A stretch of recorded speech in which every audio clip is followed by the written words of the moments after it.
Well, welcome everybody to another episode, another live podcast of Talking Iowa Hawkeye Sports. If you haven't already, hit that subscription button right in front of you. If you're on YouTube live on Talking Iowa Hawkeye Sports live YouTube, hit that subscribe button, hit the like button, share it out, do some comments. We could use some questions from you guys tonight. This was supposed to be a Q&A session, and I was really shocked that not one question came in from anybody. And I put it on, I don't know how many forums. So, put it on X. I put it on several Facebook group pages and stuff. So, I'm sure we can conjure up some questions of our own, Dean. So. Oh, I have many. Good. Good, yeah. Anyway, we're gonna do the news of the day first. Okay,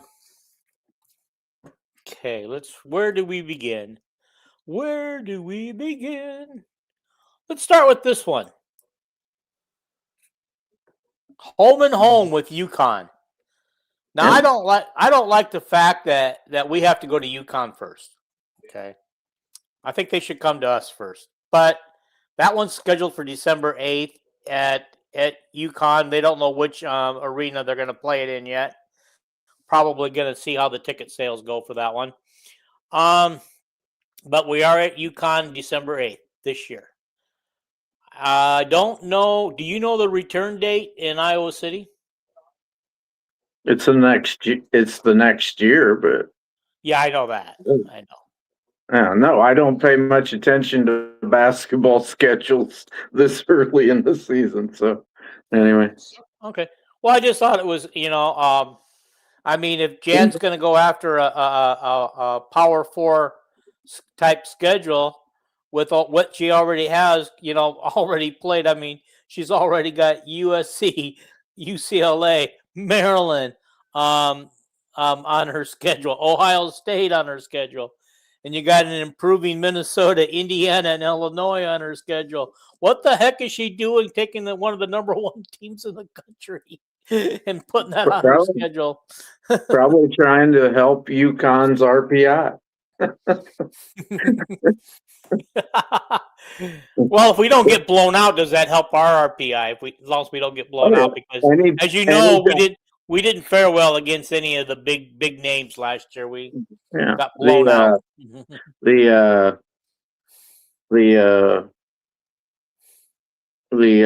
Anytime you play UConn, win or lose, it don't matter how many points you lose by, it's going to help your RPI. But it's called a quad one game. Yes. If it's on the road, it's going to help your RPI even if you lose it. So. Yeah. What I thought is, I wonder if Gino, I will go play on his court, and then he'll retire, and then he won't have to come to Iowa City. Yeah. But anyway. They can come to Iowa City in the middle of a snowstorm, blizzard. I don't think Gino's afraid with the roster he has coming back of coming to Iowa City anyway. So I looked at his roster the other day. On3 broke it down, and it was like, holy shit. It's like it's like nobody on the team was lower than a number 15 recruit or something.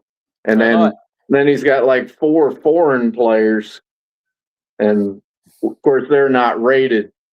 but they're probably the best Europeans and stuff you can get. So Yeah. Yeah, I wonder if Gino would retire after this year. I wonder how many of his girls would jump ship and go elsewhere, or like maybe one of his assistants will take over. I wouldn't know. He's got his longtime assistant, that woman. I doubt that she takes over. I would almost expect that she'll retire when he does. She's like about his age, which I think he's as old as Kirk Ferentz, I think. Yeah, Kirk Might be a year or two older. But. Yeah, Kirk will turn 71 before the football season starts. And I remember that because his birthday's in August, mine's in May, so he's a year, or actually 10 months younger than I am. We're actually the same age for 3 months or 2 months. 2 months. And I don't follow UConn enough to know, what women played for him at UConn that are out coaching any place.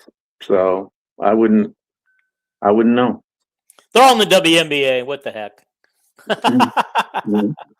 All of them are in the WNBA yet. Except no, he's been around. He's been around Bird. for so long. I wonder how many years. That guy's coached. Sue Bird and Rebecca Lobo aren't playing anymore, but anyway. My God, he's gotten some players over the years, some big name players. Yeah. We should have asked Molly Tideback if he was coaching UConn when she played. I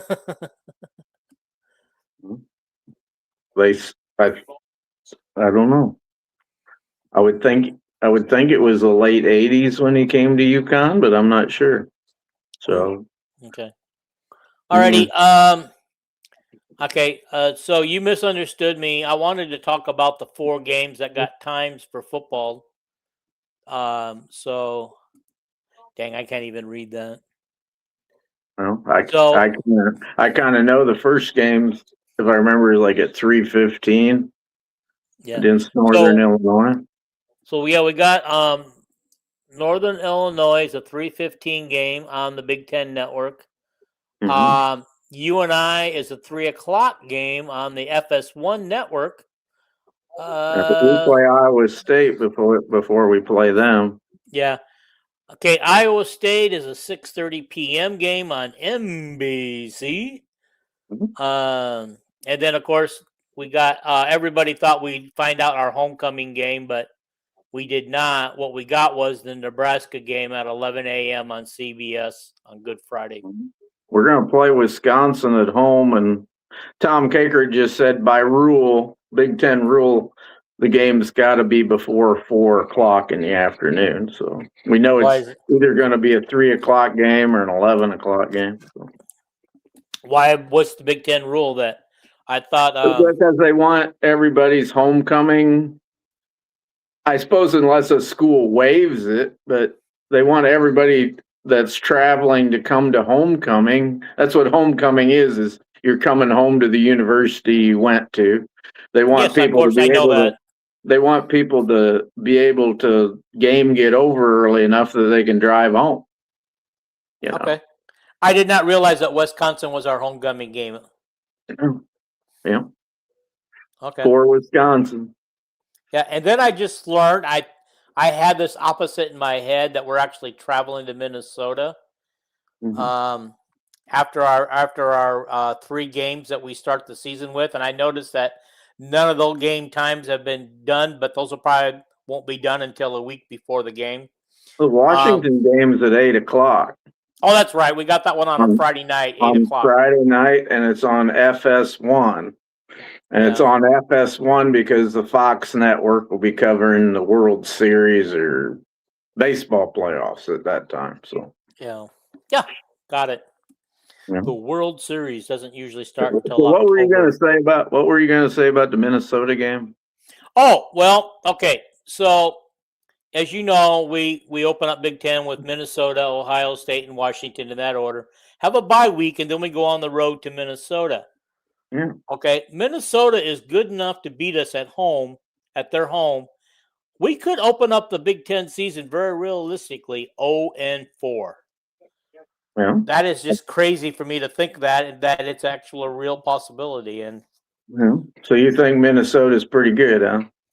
Minnesota is not great. They're consistently Mhm. okay, and they're always good enough that if you don't have your head on your swivel, they're going to beat you. Okay. Now the referees did give them one game in the last what? How many Mhm. games did we play that we Mhm. won in a row? But most of them have been close. Last year's I blowout would was an anomaly. I would term it that PJ Fleck is an above average coach, but we have a great coach. So I'm not real worried about going 0-4. It could happen. Of course, with injuries and stuff, but Alrighty. Okay, I'm anyway. gonna save this. I'm gonna save this other little thing that you sent me earlier. I assume it was for the show tonight until we talk some Oh, more basketball. the question or some article or something? No, just a graphic that was posted today, and you shared it on the group Okay. chat. I would I thought just it was I interesting. do sharing information probably. I don't know which one you're talking about, but No, we'll go come back ahead. to that later. Yeah. Alrighty. What I want to know is, we got a lot of football visitors coming during June, like we always do, and that's our big recruiting month where we get a lot of. Normally, we get a lot of commits during that time. Yeah. It's the time that we usually have more than half our commits by now, but June is usually when let's say the latter half of our recruits, we get like 80% of them in June. So, and I think that'll happen again this year, but Yeah. So what I want to do, because I think we got 10 already. yeah, yeah, we do, and we got quite a few. What I Mhm. kind of wanted to do is, let me find this real quick. I'm gonna steal this from On3. So, Yeah, um, they do a great job. yeah. So yeah, but anyway, some of the people coming, we got a couple of 4-star linemen named Kyler Kuhn and Caleb Johnson coming on June 5th, which is next weekend, right? Yeah, 1, 2, 3, 4. Yeah, next weekend. Probably be a week from Saturday or something. Week from Friday. Okay. But they'll probably And stay the week. So. Kyler, that Coon kid, he's an interior lineman, and I think he'll come to Iowa. It's pretty much Nebraska, I think Missouri and Iowa, and I think he'll come to Iowa. And Caleb Johnson, isn't he from Indianapolis? And he's a guy that could play interior lineman like a guard, or he's tall enough he could go out to tackle. And Okay. anyway, I think Yeah. I think he'll commit on the visits. My prediction. A lot of people don't think so. He's already visited Indiana. He will be at Michigan State this weekend. Then it's Iowa and then Missouri. So, what's the chances that Missouri actually gets a visit? I don't know, but I bet he makes up his mind when he's in Iowa City. But a lot of people think he'll go to Indiana, but we'll see. Well, then we got Nebraska legacy Barrett Kittrell. So basically, it comes down to Iowa and Nebraska for this guy. He's going to be in Iowa City on 6/5, in Nebraska on 6/12, and he should make his decision shortly afterwards. He is an interior offensive lineman. It looks like we're going really strong after linemen. So, what is Iowa's chances on a Nebraska legacy? Do we have a legitimate shot? And he's the fifth child in the family, and they all of them play Division I sports, and maybe all of them play at Nebraska. I don't know, but I would say our the only reason we have a chance is because of George Barnett and Kirk Ferentz. We have a way better. When's the last time Nebraska produced a great NFL offensive lineman? Do they have anybody drafted this year? I don't know. I didn't pay attention. I follow Iowa, so Yeah, that's true. Okay. Then we have Brady Scott, a defensive backfield safety. He's according to this, he's been a long time target for Iowa. Will be in Iowa City for his official visit on June 5th. He's 6 foot even, 195, Massachusetts native. he'll probably end up being Iowa or Indiana, I think. Yeah, he visited Indiana on 4/24. Has Louisville on 5/29, Iowa 6/5, Georgia Tech on 6/12. I would say Louisville's an up and coming team now with what's his name, Braun. Yeah. And this guy is very fast, a track star, and he could be a cornerback, cash, safety, or wide receiver. Okay, or a punt or kickoff returner. Yeah, or a long snapper. I'm kidding. Yeah, not a long snapper. You don't waste that kind of speed and talent on a long snapper. Yeah. Just ask Kluver. Yeah. Okay, then you got Kenyon Norman, which I believe On3 did a feature on him today. He's a running back, and he get his first look at Iowa City on June 5th. He's 6'1", 190. He's an Ohio native. He's visiting Northwestern this week, Iowa next week, Maryland the following week, Connecticut on 6/13, and Wake Forest on 6/19. Geez, if I personally had to choose, but I'm biased, out of all those schools, I would take Iowa. I think Iowa's the favorite there, and that's George Barnett's home territory, and George finds a lot of guys in Ohio. You know, the position coaches get credit for the other Caleb Johnson and this kid and everything, but George has deep roots out there. So anyway, Toll House is just letting us know that only one Nebraska player, a running back, was chosen in this year's draft. Thank you, Toll House. I really appreciate you guys when you help us out when we get stuck. You guys have the answers for us. Emmett Johnson. There you go. And he's a good one. Okay, Norman had 1,200 yards and 16 touchdowns at Lakota West last season. Then we got Chris Kasky. Yep. Okay. Kasky.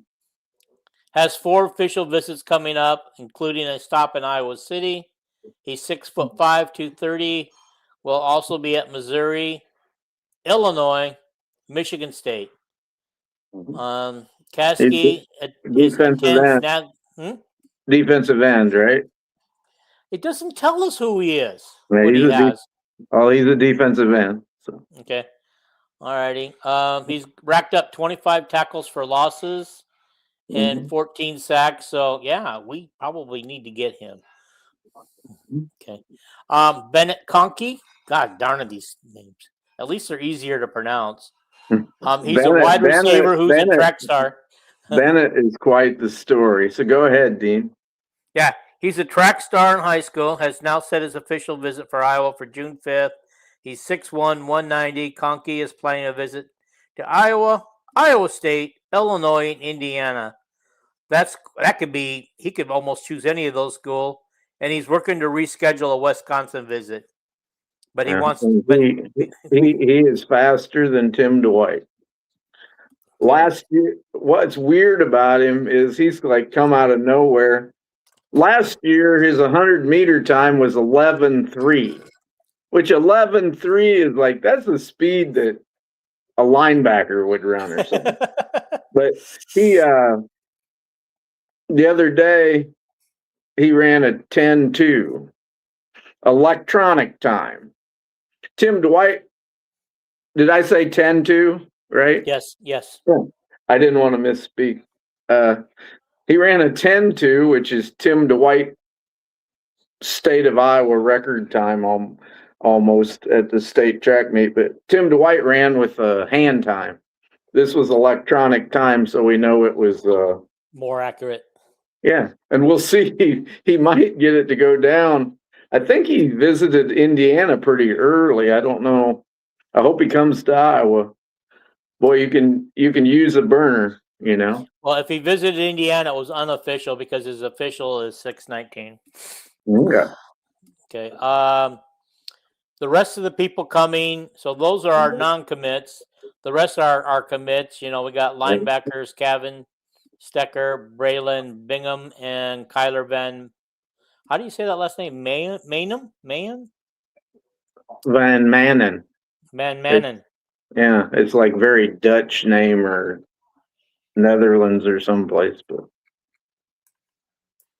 Okay. Terry Walker says Beanie Meanie and Killer Kel. Thank you, Terry.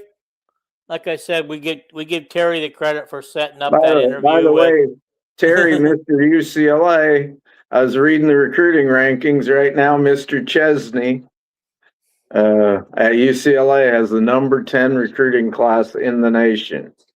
He's quite a coach. So yeah, that's the football coach, right? Yeah. Okay. He is quite the coach. So well, I knew Walker's Mr. UCLA, isn't he? Yes, he is. Okay. And Rick is our Drake guy. Yep. Alrighty. So anyway, we got Tommy Riordan coming, Jaron Snoblock, Riley Newman, Nate Brenneman, safety Jake Thies, tight end Jack Jean, and quarterback Braden Santabanez coming. They're all going to come, even though they've already committed to Iowa. They're all coming for visits as well. Their job is to become friends with the people visiting and help recruit. So, okay, since you pointed out the recruiting thing for UCLA, Terry does say hopefully that means success. We'll find out. Can the guy coach? He can recruit. Can he coach? He's a super coach. He's the type of guy that when Kirk Ferentz retired, he was the type of guy that I wouldn't have minded getting an outside guy like him if we got an outside guy. So okay. Where has he coached in the past? James Madison. He took. That's right. He took Signetti's. It's right here. He made the playoffs with JMU. And remember how badly they got beaten? We were all saying that JMU shouldn't be in the playoffs. Well, they shouldn't have been. But that don't make the coach a bad coach. It just means that they are literally outmanned. It's like Tyler Brown, who people think is gonna start for Iowa at safety besides Lutmer. He played at James Madison, and boy, Oregon just torched him in the game. So. Oh my God. Oh my God, Oregon. Good thing we're not playing Oregon again this year. Yeah, Oregon had 50 points like halfway through the third quarter, and then they called the dogs off, But. Yeah. Okay. There's another running back coming named Kenyon Thomas. Yeah. 5'11", 205. He also has visits to Connecticut, Illinois, Iowa, and Cincinnati. The month of June will also see Iowa's coaching staff host at least 2 kickers. They have offered Ford, you know how to say that? Feeling, and Ben Ledoux. Okay. The kid, the running back, I really like him. He's from Warren Central High School. That's around Indianapolis, I think. But I know there's a Warren, Ohio, but this kid is I think he's from the Indianapolis area, but it's Warren Central. Boy, he's an impressive kid. Both them running backs are. So. Okay. Alrighty. Let's see if I got any other football news updates. I do not. Okay. I got an update. The kid that didn't enroll early, the Schaefer kid from Wisconsin, had his first track meet like yesterday or day before, and he ran a 10,600 meters. So he's the one that Tyler Barnes calls very much like Cooper DeJean. So okay, looks like we're getting our wide receiver rooms getting better quickly. So Yeah, we're gonna talk about that a little bit later. I've got that marked down as one of my questions tonight. Terry would like to tell you that you need to look at the camera when you speak. He thinks that's rude, and he says joking. no, I don't even know I had a camera. So I got a phone sitting in front of me, but Yeah, there's a camera on your phone, dude. Just yeah, look well, at your phone. yeah, I'm gonna watch the Cubs and look at my notes and stuff. I'll try to be factually accurate instead of looking at the camera. So and give to the swarm if you can. So Yeah, anyway. there you go. Alrighty. I did want to point out that I did watch. Was it yesterday or the day before? Ben McCollum had a 16-minute interview with Lockdown Hawkeye. Oh my God! I'm looking at the camera. I'm looking at the camera. Okay, go ahead with your Ben McCollum. Okay. Anyway, Terry says smartass. Yeah, I'm sorry. I'm not trained as an actor or a TV man, but I'll try to do better. So. Yeah. Okay. I mean, I don't always look at the camera either, so maybe I should work on that too. I think we look more casual and relaxed this way. Maybe I should do my podcast like this. Okay. There you go. Anyway, Lockdown Hawkeyes did a 16-minute Ben McCollum interview. And that's all Ben could give him. 16 minutes was all. And I just feel like there wasn't a lot of information in there. But what I took away from there is that he's looking at scheduling, and he's not ready to tell us who yet, but we already know a couple. He's looking to schedule 5 or 6 Power 4 teams. Okay. Everybody knows that that we got Xavier. That's a home and home that we had Xavier last year. So I guess we got Xavier coming up next year at their home in Cincinnati. We know we have Creighton. Who else we got? I forgot. We got supposedly a home and home coming up with Alabama. Oh, that's right. And Iowa State, of course. Iowa State. That'll be at home this time. And he's got a couple more in the works, but Ben said it's almost impossible nowadays to get a home and home. You usually have to go play them in a neutral site someplace or something like that. That's what he said. He said it's been really tough to get these home and home games because a lot of people don't want to come to Iowa City. But he did say that people are more excited to come now than they were before. Yeah. It helps their RPI, like I talked about UConn. UConn plays a very weak schedule as far as the conference. There's no other powerful team in their conference. Probably Syracuse and Villanova or somebody. Well, Syracuse ain't even in their conference anymore. But anyway, Syracuse went to the ACC. I forgot that. But yeah. Okay, so UConn's got to schedule these games, and Gino's done a great job of it over the years. They always play UCLA or Texas or some of these powerful teams. Because they gotta.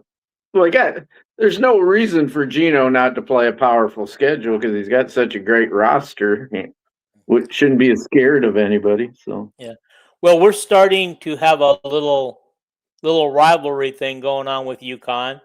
I know that the year we went to the Final Four, or was it we were in the Final Four, and anyway, we had that controversial call go our way at the end of the game to give us the victory against UConn. And before that, I believe we played them didn't we play them last year on a neutral site somewhere? But closer to their home anyway. We got beat by 20 or 30. Yeah. And then I think a couple years before that, we also played them some other time. So it seems like we're starting to play them with regularity. I think Caitlin's freshman year, is that who we lost to in the NCAA tournament was UConn, I think. It was a road game, but yeah. Well, I do Her know and that we Paige lost Beckers were to him, but Paige Beckers, whatever that was, she was injured that game and was not playing that whole season. yeah, but that was their freshman year. And then and I'm sure that's the game that knocked us out of the tournament, probably the second round or something. So. Terry's asking me, goes, did you say you interviewed the wrestling coach already? I have never interviewed our wrestling coach. I have interviewed a couple times, not on this show, but on the show that I co-hosted with Nolan Hawkeye Anthony several years ago. We interviewed Chuck Yegla. And I personally know Chuck. I probably could talk him into coming in again if he wanted to. Was he like your brother-in-law or something? No, he was brother-in-law to my best friend who was in my wedding. Okay, because I knew you knew him personally. Yeah, yeah. And we went to the same high school, and he was a senior when I was a freshman. Chuck is a great guy. Talk about nice. Yeah. Chuck is a very nice guy. That's why I like him so much. And the fact that Chuck is no longer with my friend's sister, he didn't hold that against me. He shouldn't. Yeah, I know. Yeah. No. I wasn't sure how that would go over. Didn't have nothing to do with you, Dean. So nothing would do with me. It's true. Well, okay. So while we're talking about, was there anything else from the Ben McCollum thing that you gleaned, or? Yes, I want to not from the interview itself because basically he was just talking about recruiting and they couldn't really talk about any. He did say that that Thompson is hitting everything he hits in practice. He's hitting about 40% from the three right now. He just says it seems like everything he throws up goes in, so he's excited for that. He said Jirok is coming along nicely. He's getting stronger. His shot's getting better, and he's excited for him. And of course, everybody's excited to. Gosh. The other big guy. What's his name? The other McKeever? one. No. The gosh, the guy who played the freshman who played a lot at the end of the season, but thought we should have played more during the year. Well, Tate Sage ain't a big guy. Sage. Yeah, he said Tate Sage can actually play some point guard. He did say that. He said that. Yeah, and said that he's getting better all the time too. So with those three players, it's going to be kind of scary next year to see how good we can be. I think we're going to have a better team next year than we did this year. I know we're losing the NBA player, but yeah. Okay, so this is kind of one of my questions I wanted to ask, and this is a good place to do that.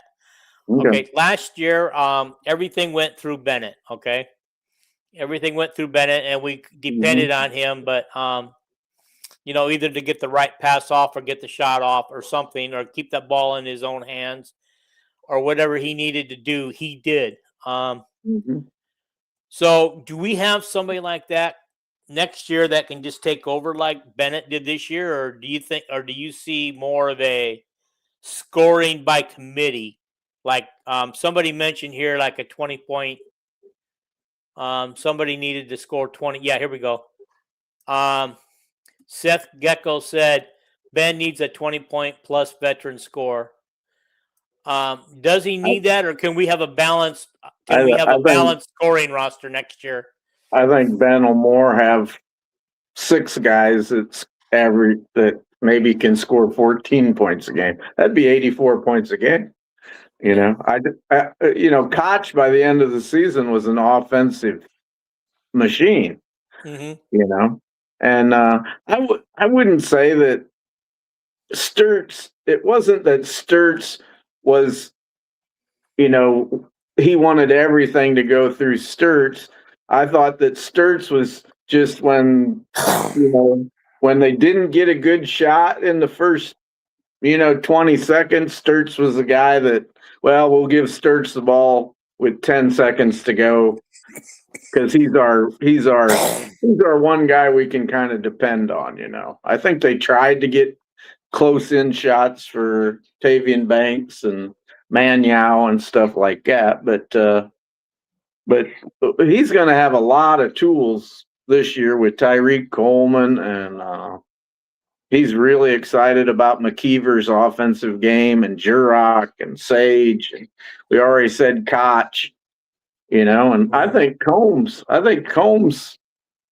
if he gets the ball more, he's gonna produce a lot more, and we got other Trey Thompson, he shoots 43% in practice, and Ben said this summer he just don't miss. So that sounds like it's more than 43%. So yeah, to me too. I'm excited. I think it'll be much more of a team offense, and hey, it's the start of an era. Yeah, they had a great start this year, and I think it'll be. I don't think we're going to go to the Elite Eight every year. We're going to win the national championship every once in a while, Dean. So yeah. If we could do it at least once before I pass on to the almighty heaven. I don't know if you want me to say this, but I watched Tom Kakert put out a little 13-minute podcast with a recruiting expert, and I listened to it just before it came on.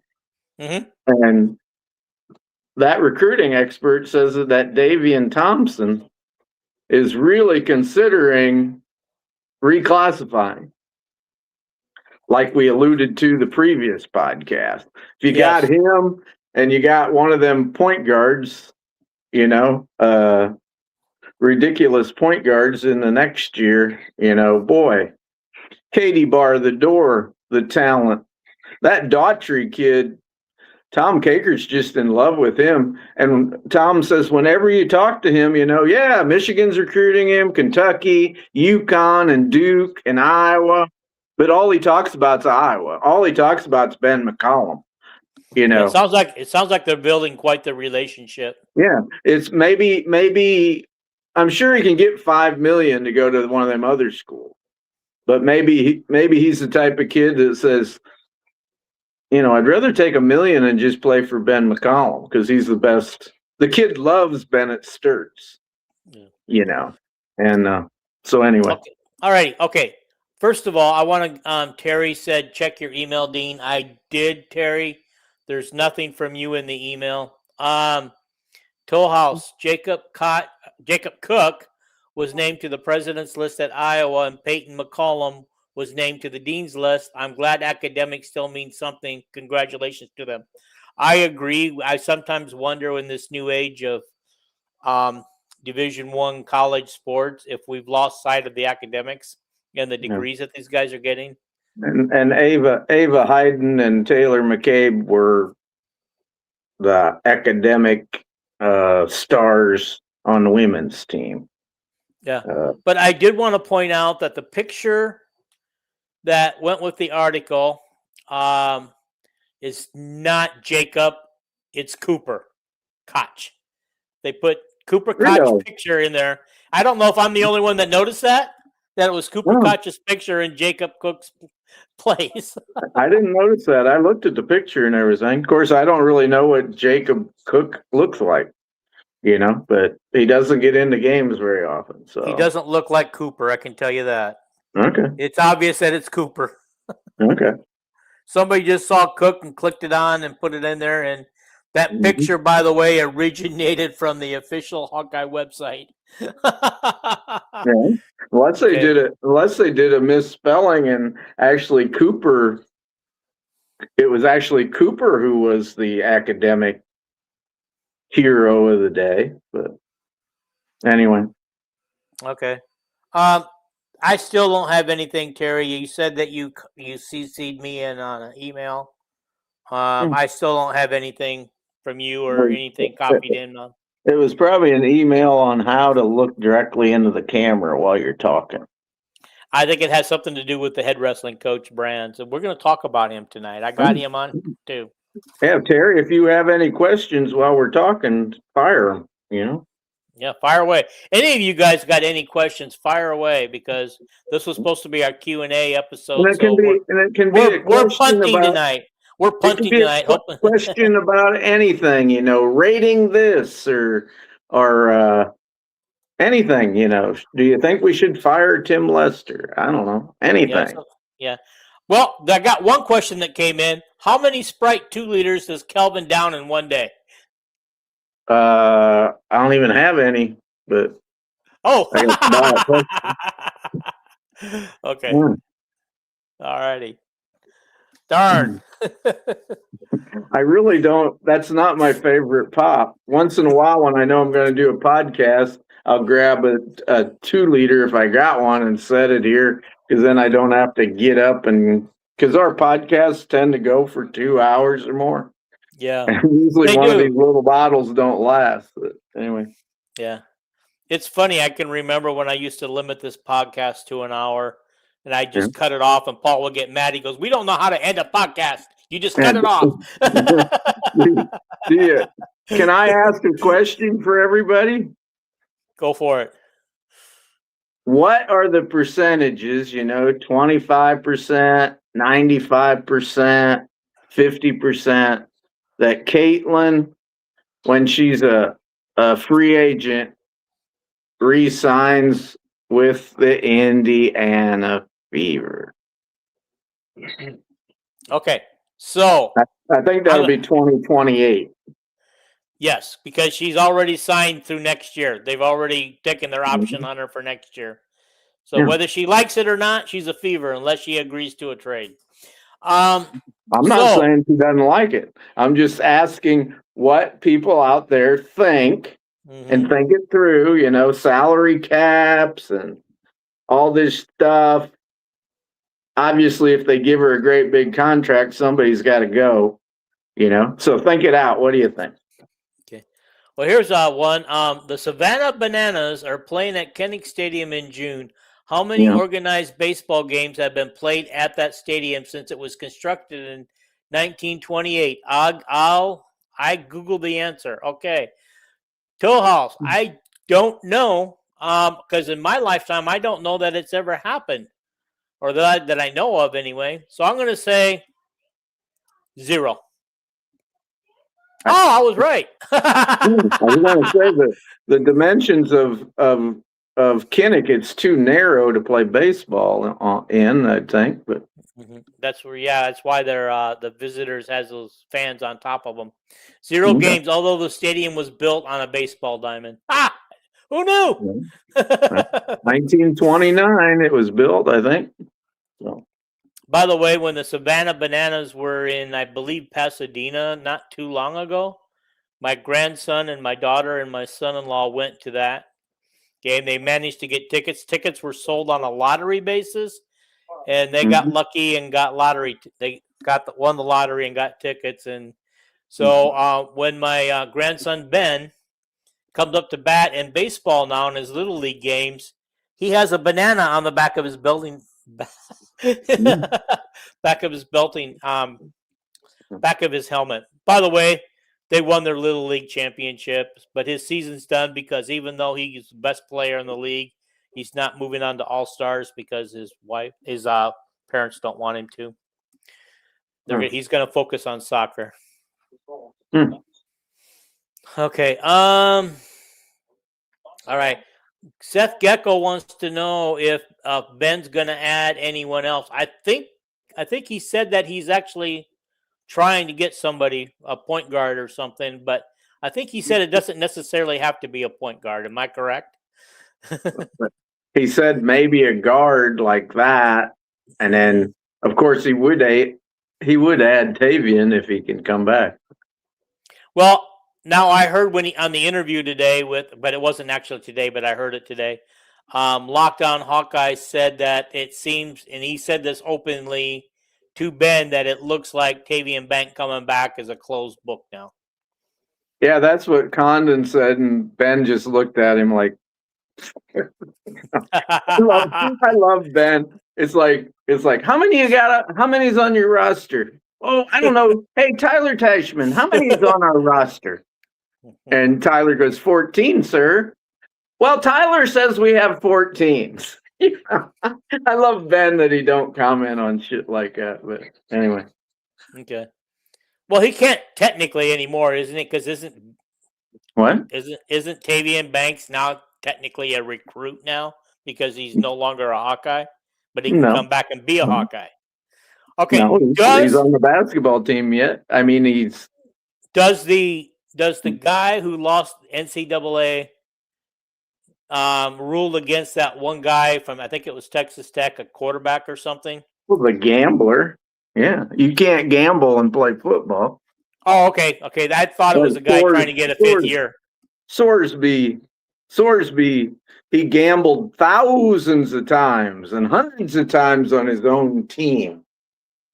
And Texas Tech was going to fight it because he's a big money NIL guy.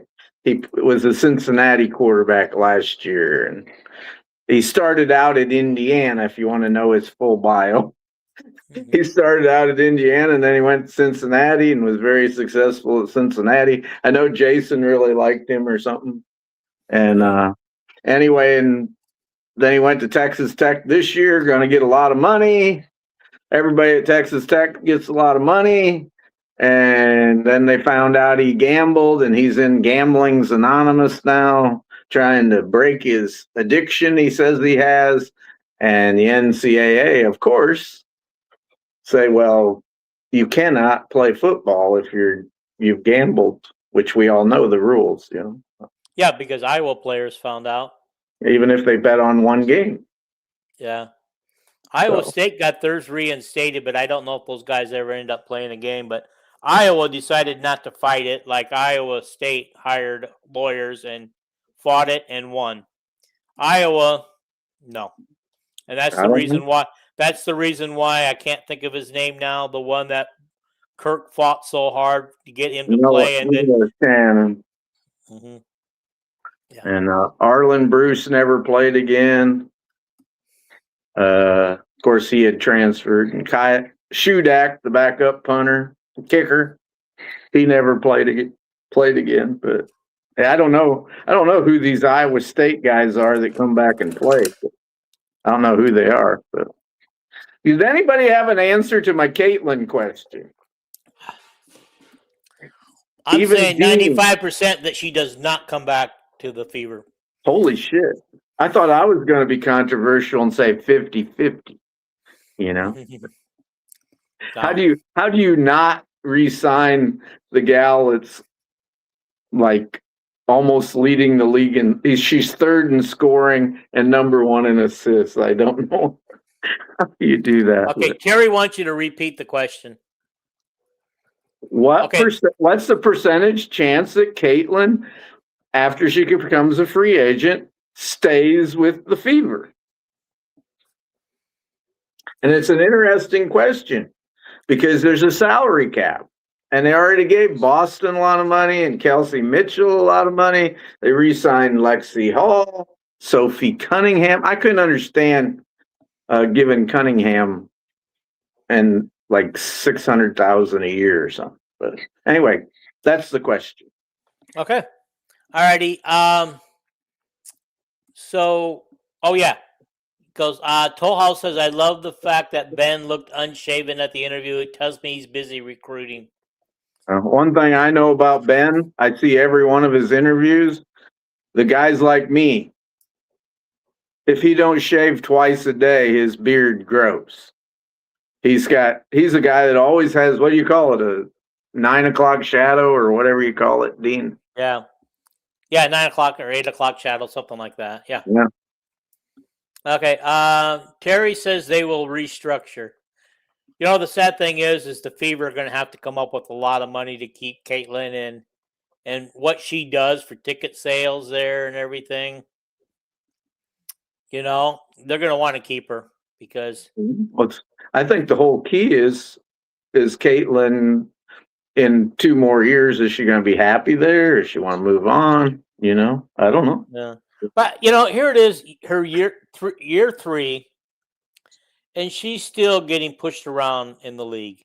Still being, that girl is going to end up being permanently injured. I'm not so sure her back injuries aren't part of what's going on with the defenders against her in this league, because I'm so tired of watching it. And I'm so tired of the referees not doing anything to protect Caitlin or the league protecting Caitlin. She's their cash cow, and it just bugs the crap out of me that nobody's trying to protect this. I understand that basketball can become a physical sport at one time, but they're intentionally going after her, and yet Caitlin's the one getting teed up. Yeah, I just think that it's not near as physical as it was the first 2 years. That they're, I don't know the officials like Caitlin particularly, but whatever. Well, no, because she tells them off. She tells them what she thinks. Yeah, and it's like every time I watch them other teams play, Paige Becker's bitches to the refs all the time. Well, did you see in her game the other night when she was bitching about it? She got teed up, and she just went like, you thought it was Caitlin Clark part 2. She just went after the ref. But it's a little over. I know Caitlin. She's not as bad as John McEnroe or anything, but she's a very expressive person. And as if I was refereeing, if she asked me about the call, talk to me about the call, that's not a big deal. It depends on what language you use, and you can't tell a referee you're blind or something. But anyway. Okay. All right, I got some other questions I'm going to ask. Let's go. I'm just going to be kind of random. I kind of came up with these. Let's see where we're going to go with this. All righty. Okay, women's basketball. Will Strimla go to become a bench player after starting every game after McCabe got hurt? You asking me? Yes. I would lean that way. I agree with Kasheen Alexander. That what did she have to say? She said Whiting. People say that Whiting's going to take Kylie Feuerbach's place as a defensive player, and Kasheen, who knows Whiting, says she's a way better defensive player than Kylie Feuerbach was, and I think you need that girl at that position starting. She's never not started a game in her life in her college career. Whiting, I think 97 games, 97 starts, and I agree with Kasheen that Stremlo. I think Stremlo will back up, will play at all 4 positions out on the exterior. And what's the difference if she plays 25 minutes as a starter or 25 minutes as a backup? Because she is not near the defensive player that Whiting is. But anyway, I have Chit Chat and Danny at the 1 and 2. They could flip flop that. At the 3 and 4, I've got Amari at the 3, Belisco at the 4, and of course Ava at the 5. Anything I posted there that you see wrong? No, I just think the starting positions. I know that Chit Chat and Danny are going to start. Yeah. Ava's going to start. Mm-hmm. The other 2 positions are going to be won in the fall. Mm-hmm. I don't think Wilitsko is automatically the starter. But I expect it. But they're gonna play their best 5 players to start the game, whoever they are. You know? And I would expect after the fiasco with Addie Deal, everybody expected her to start. She didn't. People got mad, and then they would root for her when she got in the game. But except for a few games here and there, Addie didn't produce. And I still think it was all a mental block from the pressure she felt from her parents and from the fans and from the coaches to perform. People just gotta simmer down, and see who wins the job in practice before they start playing, and then probably into the season, how the flow of the games go. Jan's gonna going to change who plays. It's the same thing. Like all these fans already, we have the Hecklinski fans and we have the Hank Brown fans. Just let them play out. And probably the guy that starts the first game, I would not be surprised that if Hank Brown starts first game, I wouldn't be surprised if he didn't start fourth game or the fifth game. Because I think they're that close. I want Hecklinski. I keep telling people that, but I'm not going to say Hecklinski's the best quarterback because I don't know. Okay. We're not there at practice. Right. Why would we know? It's like, oh my God. But, yeah. Okay, so jumping all over the place. This next question is a wrestling question. Is Brands on the hot seat? Now, just to preface this, I got the name. It's Bob Nichols is a big donor to the wrestling program, and he's a big Brands fan. So I would say Brands is not on the hot seat no matter what happens. And you guys at home, when we're doing these questions, hang on for a second. I think Beth is looking at him for the whole year to see, what recruits he brings in, how good they are. Go ahead, Dean. Well, no, I was just gonna. I forgot where I was going with this. Mm-hmm. Dang it! Did somebody else have a question? Did you have somebody else have a question or something? No, that's what I wanted to say. Could you guys, when we ask these questions, please chime in, type in what you think on your answer and the response, because this is supposed to be our fan Q&A viewer show. And I'm gonna try this again with maybe a little more luck next time. But anyway, my theory is Brands is not on the hot seat. He will be back, and he will be back again. The gap between Penn State and everybody else is so big that even that I heard somebody say today is if Iowa can't be number 2, does that make Brands on the hot seat? Because actually everybody else is fighting for second place because Penn State, until what's his name leaves, I don't think Penn State's ever gonna come off that pedestal. The thing I don't like is I don't like falling behind Nebraska and Ohio State and Oklahoma State. That is correct. And now, this season, I know we rallied in the NCAA tournament, but this season we were kind of behind them. Yes, we were. And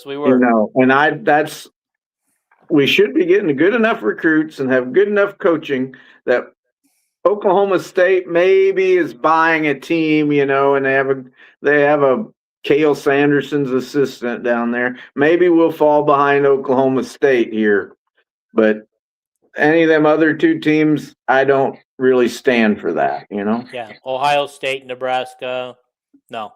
Or even West Virginia is an up-and-comer coming now. Like, people are expecting some good things out of them. If you guys saw on my Facebook page, I posted a wrestling expert who went through and all the top contenders. He's posted everybody's projected starting lineups, and so. Alrighty. I've seen that. Okay.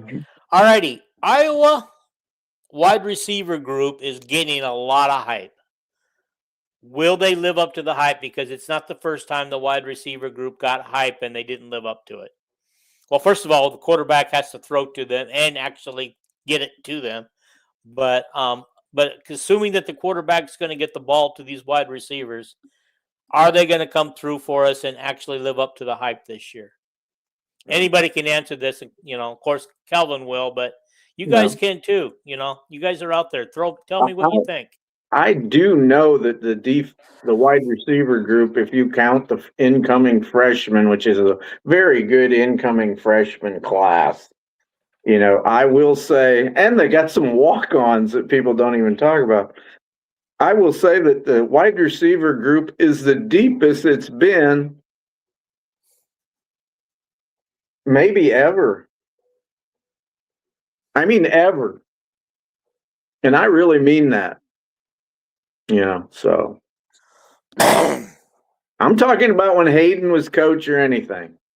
This is you talk about a deep wide receiver room. but is the quarterback going to deliver the ball? I think our offensive line is going to be good, so that's a big part of passing too. So, but alrighty.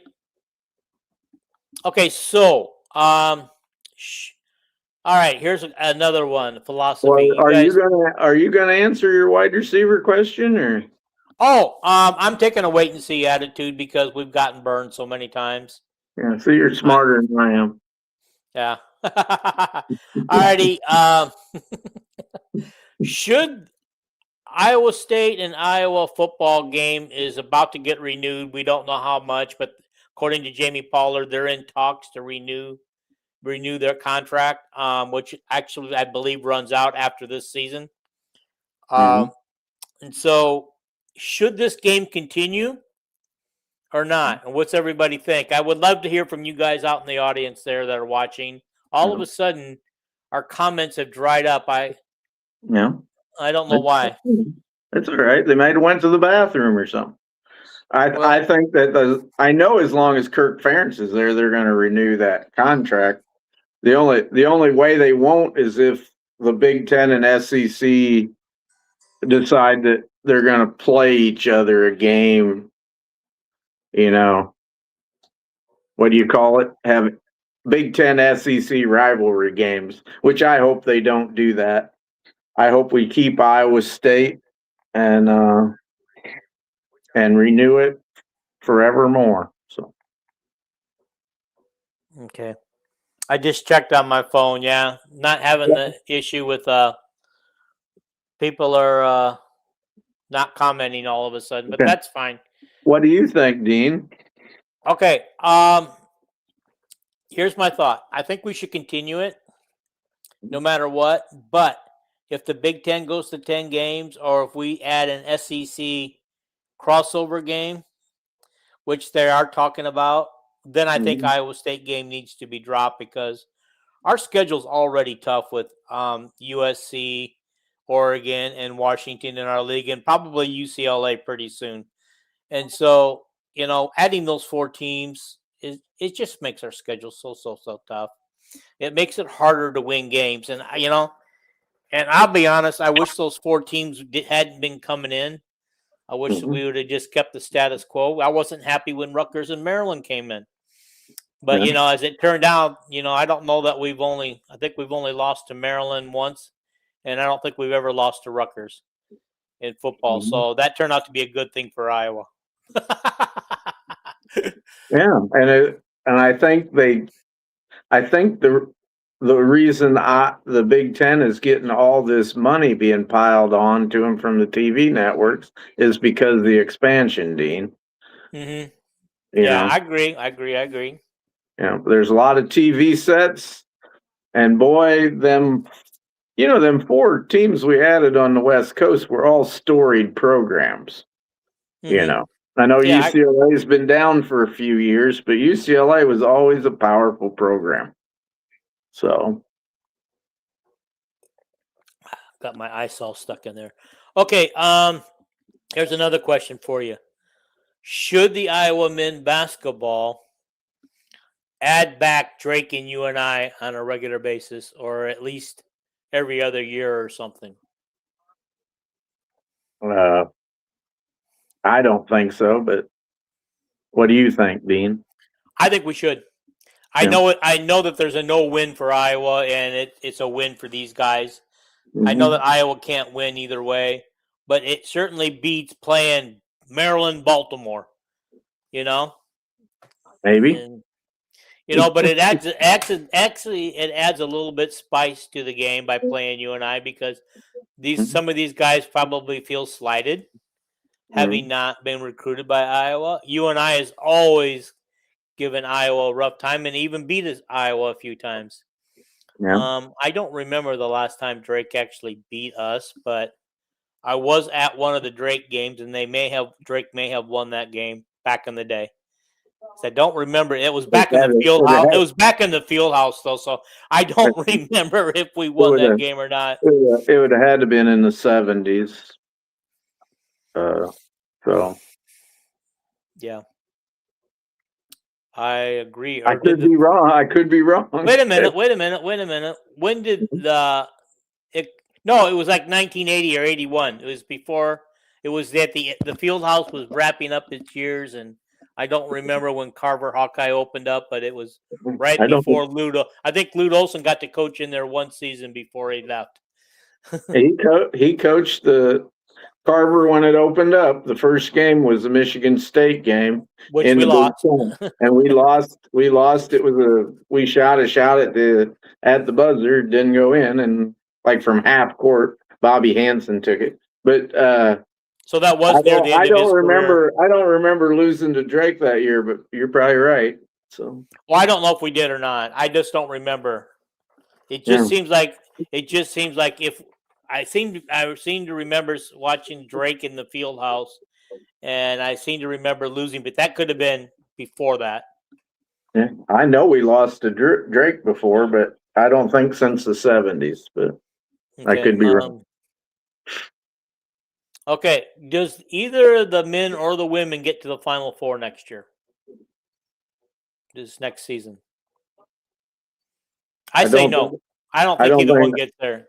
I don't think it'll be the women, and the chances are not great for either one of them.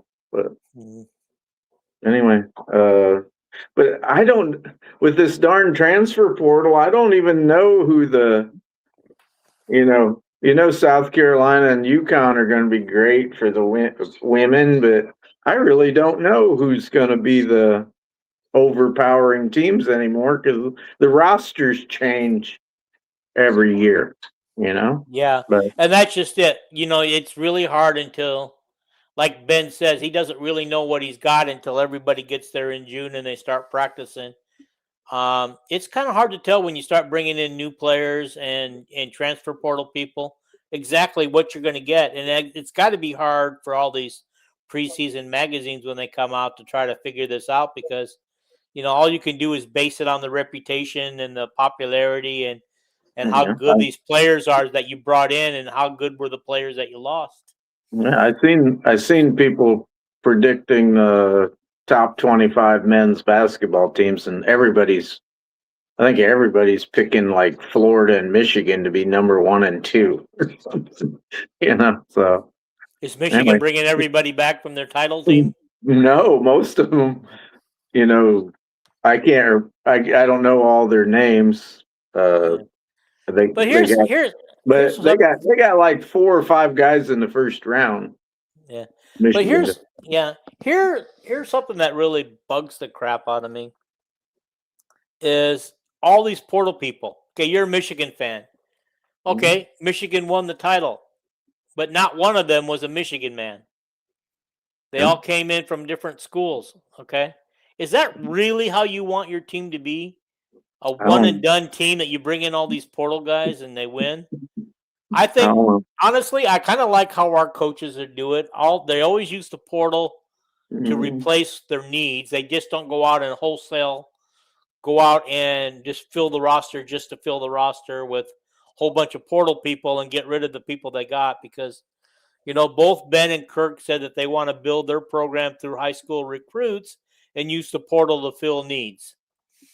And I like that. I like that philosophy. And Jan had no issue this year but to build her program with transfer portal people. I will say that it didn't bother me that we went to the Elite 8 this year with a bunch of transfers. That is true. all we had was Cook and Koch, I think. Yeah. That is true. That's true. Those words are going to come back to eat me. And well, no, they ain't going to eat me, but I just got to thinking. When you first said it, I thought, God, I know Gronk was a transfer, but I love him. And then I thought, but then the next thing you said, that we really don't concentrate on transfers that much. And I thought, yeah. And then I thought of the basketball team, which it's different. Most of them players were Ben's players. Yeah, they were. It was also different from the fact that we lost everybody but 2 players off. But I know I listened to a podcast today where they said, the Ohio State football team is This is just the football team is $50 million. And so I don't think Ben or Kirk are ever gonna have a national championship team that's like all transfers because we can't afford it. No, we can't. So I don't think we can do it like Illinois and Michigan in basketball, Indiana. They just buy a team, and we're never going to get that way. And I think Ben is too much like Kirk. He just wants to recruit and develop most of his players. And like you said, add that extra one, and I think we'll just love them teams as long as they go to the Final Four. Yeah, that's true. That's I true. just can't believe it that we got Ben McCollum. It's like it's crazy. All right. Okay. On 3 today, there's a controversy or on the new floor going in on there. There was a picture at one point, but I couldn't find it of the new floor being installed. Yeah. And so they want to know. They're arguing over the design of it, right? Yes. Well, okay. Somebody designed one. Somebody did put his own design up there that replaced the Tiger Hawk with the Flying Herky.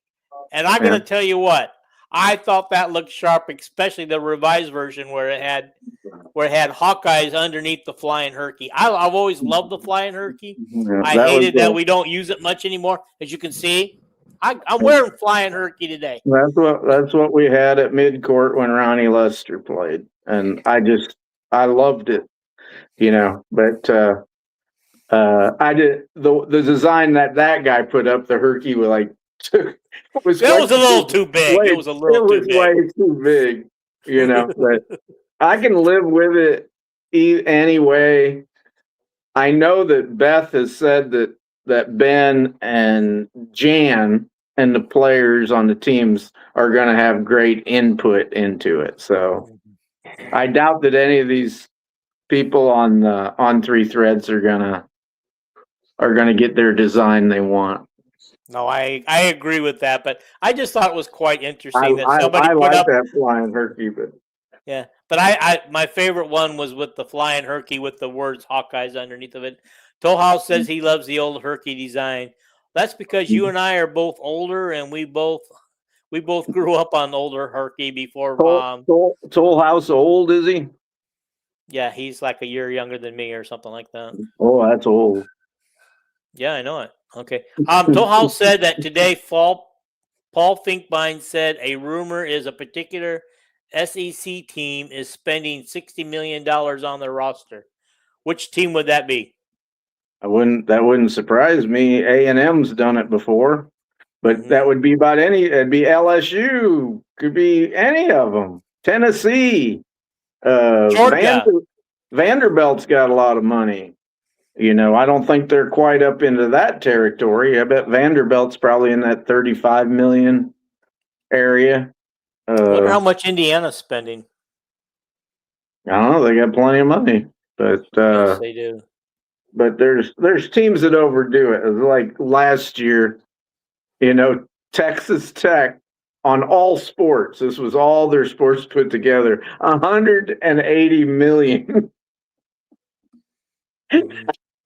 Holy shit. Okay. Toehouse says I'd be okay if they design the shirt after Kelvin's t-shirt he's wearing, black court with an orange swarm. Yeah, they ain't gonna do that. So yeah, okay. The swarm has no connection to the university. If they put that on there, I think that NCAA would get kind of pissed. So yeah. Anyway. Okay. Texas is spending a lot. Florida and LSU too. Okay. These are all from Toehouse. Toehouse says if they design the court after his shirt. So yeah. Yeah.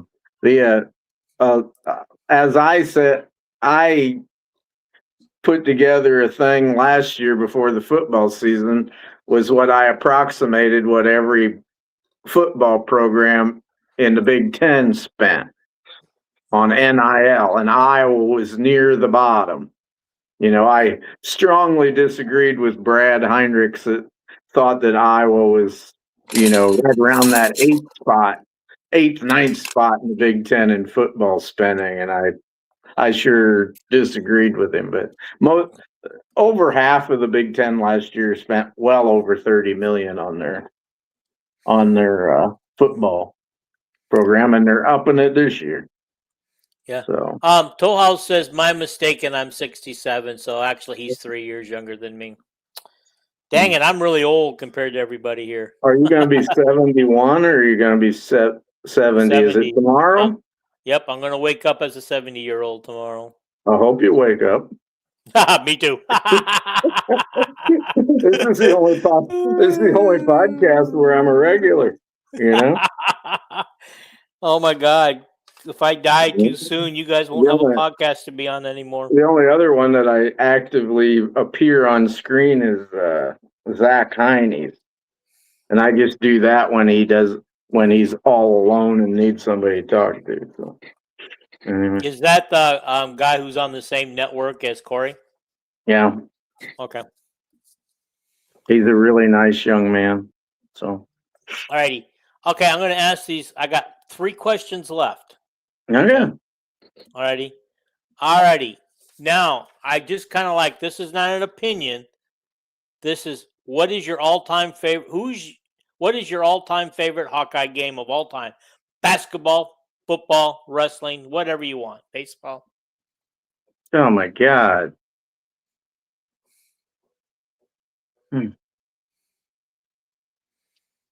Okay, while you're thinking about that, Toll House says he's an Iowa fan, a Vikings fan. I'd like my football teams or my basketball team to win a national championship before I die. Isn't that crazy, Toll House? As we get older, we want to see our teams at least get one in before we move on to the great beyond. I just love watching them. That question is like impossible, Dean. Well, I'm going to tell you what. Toll House picked his game. It's the Georgetown basketball game. That's the first one that came to my mind, but it's like hard to do. Gosh, it's hard to do. There's games that weren't that important, like the wood, what do they call it? The woodshed game, and that first Kirk Ferentz's first game as a coach at Iowa, where we upset Nebraska. That was always my favorite. Even over when we beat Michigan when it was number 1 and 2. But I'll go with that Georgetown game because that's the first one I thought of. Okay. All righty. What about you?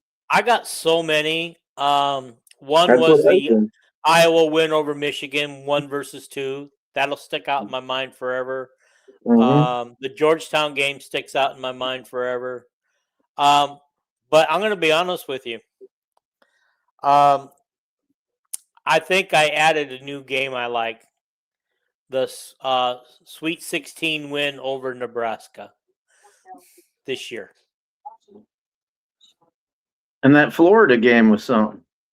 That was, but beating Nebraska. We knew we could beat Nebraska, Yeah, I know that because we'd already done it once. But it was just sweet. It was just sweet where Nebraska thought they had us on the ropes, and then we just took over the game late and won it going away. Then they stupidly only played 4 on 5. They just thought, well, we could beat Iowa with one hand tied behind their back. We don't need that 5th guy on the floor. We'll beat him anyway. Did you have another game you were going to mention or anything, Dean? Or no? Toll House mentioned the Holloway catch against Florida. Yeah, because I just thought of 2 other things. Go ahead. Of course, Caitlin unbeaten South Carolina with a 40-point triple-double. That was the greatest, other than the U.S. hockey team beating the Russians at Lake Placid. That was the greatest thing I ever seen. Because that Russian team was unbeatable, right? Remember the Red Army team? Mm-hmm. And that just, when I think of that, the chills just go up my back. And Caitlin gives me the same feeling when I think of her dribbling under the basket and throwing the ball up above her head. And unfortunately, the University of Iowa couldn't find that ball. Beth wants that ball real bad. But and then the game that Kate Martin beat UConn, she threw the ball up at the end, the next year. And Beth couldn't find that basketball either. So, but the other thing that I was going to mention, do you remember when Jim Zaleski was a young wrestler and unbeatable Oklahoma State came into, would that have been the Fieldhouse or Carver? I think it'd be the Fieldhouse. Okay. And anyway, I don't know if it was a Smith, one of the Smiths maybe.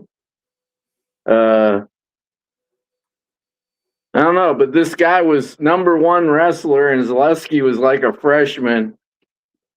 And they got out towards the end of the mat, and Zaleski just threw him to beat him right at the end. And you never heard, the crowd was so loud you couldn't hear him, Dean. You think that was at the Fieldhouse? I know if Yagla was on here, he'd tell me who Zaleski threw. And all that, it was like a 5-point move or something, where he got the throw and then he got the back points to win that match that made us upset Oklahoma State that year. Okay. So, Joel says, "Thank goodness I have a good vascular surgeon." Okay. Vascular surgeon? Yeah, that's it. Does that mean he had bypass surgery or veins in his legs or what? I have no idea. Vascular has to do with your blood circulation and stuff. Yeah, I just got a notification that I have to have a blood transfusion Friday morning at 7:30, and at 9 o'clock, I have to be at a high school, a school graduation. It's a heart doctor. Oh. He just said, his is a heart doctor. We got any more questions? One more. And then I got something I want to share at the end here. Okay. Your all-time favorite player of any sport? You know mine. I don't even have to say it. You can say it for me. Callie Levine. Yep. Jesus, God, you can't be that. Oh, God. My favorite. I got some others, but everybody knows your favorite player in women's basketball going to be Caitlin. Ronnie Lester's by far. He was just so young people do not understand. Yeah. By the way, Caitlin is not my favorite player. Oh God, she's by far. She's probably going to be. If you ask who's a favorite Iowa athlete of all time, she has probably eclipsed Niall Kinnick because she was great like Niall Kinnick for 3 years, almost 4. It's ridiculous. And then there's so many wrestlers too, but I'm gonna go with a male and a female, Ronnie and Caitlin. Okay. So, so mine's Callie Levine, Molly Davis, Chuck Yagla, Molly Tideback. Okay. John Budmeyer. No, that's not a player. The coach. I was trying to make you laugh, Dean. Yeah, you did. Tollhouse says Dan Gable's his. But he's a coach. He never wrestled for Iowa. It's got to be a player. It's got to be a person who actually an Iowa athlete, University of Iowa. Yeah, I can understand though. Dan Gable's a very popular man. It's so hard to pick. I know young people, they all pick Spencer Lee, but it's so hard to pick the greatest Iowa wrestler even. It's Tollhouse goes, I know he wrestled for Iowa State, but he's an Iowa guy. He did wrestle in the wrestling room every day, so and nobody could beat him. Yagla said he took him down once. That was going to be a mistake, yeah. No, Yagla's Yagla's famous move was called a gut wrench, and nobody could stop it. And Gable became the coach, and he said, "Show me that gut wrench or whatever it's called." I think that's what it's called. And Yagla said, "Okay," and they started wrestling, and he put it on him, and he put him down. And he said, then Gable scored the next 35 points or something. Gable did not like that. I said to Chuck, I said, I bet Gable had a hell of a grip. Because if you're the best wrestler in the country, you got to be so strong with your grip. And he said, it was like a vice. He said, a guy that weighs 140 pounds and he's got the strongest grip in the history of mankind. Yeah. All right. You want another question for me, or are you done, or what? No, you got some other questions, because my questions are done. Okay. How about, where do you, or if anybody's answering, where do you rate? I'm going to go position group. Iowa quarterbacks in the Big Ten for this year. The prediction where you think they'll end up. Preseason, we're the worst quarterback group in the Big Ten. Preseason, if you're realistic, because none of our quarterbacks have played, right? Yeah, none of them are really proven. Where do you think they end up at the end of the season in the Big Ten? I think they end up exactly wherever Iowa ends up. If we end up 9-3, then they'll end up somewhere in the middle, upper middle. Yeah. I think as they go, Iowa goes. Yeah. My personal, because we don't have the kind of defense that Hill had. When Deacon Hill was quarterback in Iowa, thank God we had a defense. Oh yeah, but we don't have Deacon Hill anymore. No, that's always bringing up the poorest performance that we had. But I was just saying, but we won. I'll say our quarterbacks are going to end up about where Gronowski was last year, which would probably be like, I would just guess that most people would have him like 12th, 11th in the Big Ten.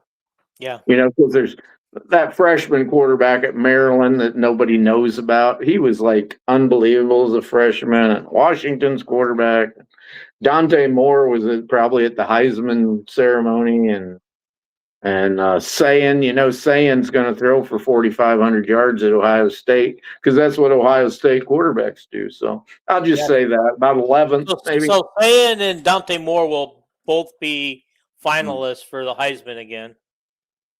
Probably. Yeah. How bad is that? I don't know if both of them. I don't know if both of them were last year or not. I'm not sure, but I think they both were in the top 4 last year. Okay. Well, that the little quarterback at Vandy and Indiana's quarterback were both there. Yes. And I think the next two were Sayan and but Dante the Notre Dame running back wasn't there? Oh, he might have been. Maybe they I'm were wrong. all quarterbacks, probably. No, I could be wrong. I don't know. People, that's why we're here tonight. Correct me if I'm wrong, because I know the year.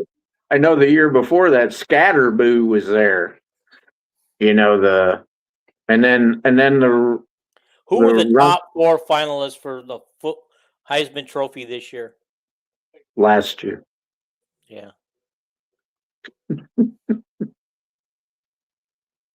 You're right. The Notre Dame running back was there. No, Dante Moore wasn't there. It was Pavia, Mendoza, Jeremiah Love from Notre Dame, and Ohio State quarterback Sayan. So I only got half of that right. Yeah. People are saying that Jeremiah Smith, the wide receiver from Ohio State, will get to the Heisman ceremony this year, but I think he'll share too many receptions with the other Ohio State wide receivers to make it. Yeah, I actually agree with that comment. Okay. Where do you think the Iowa defense as a whole will end up? One in the Big Ten and the other in the nation. as far as defensive rating. Okay. I'm going to say probably 5 or 6 in the Big Ten and probably around 10-ish in the nation. And I say that because the defensive line is very unproven.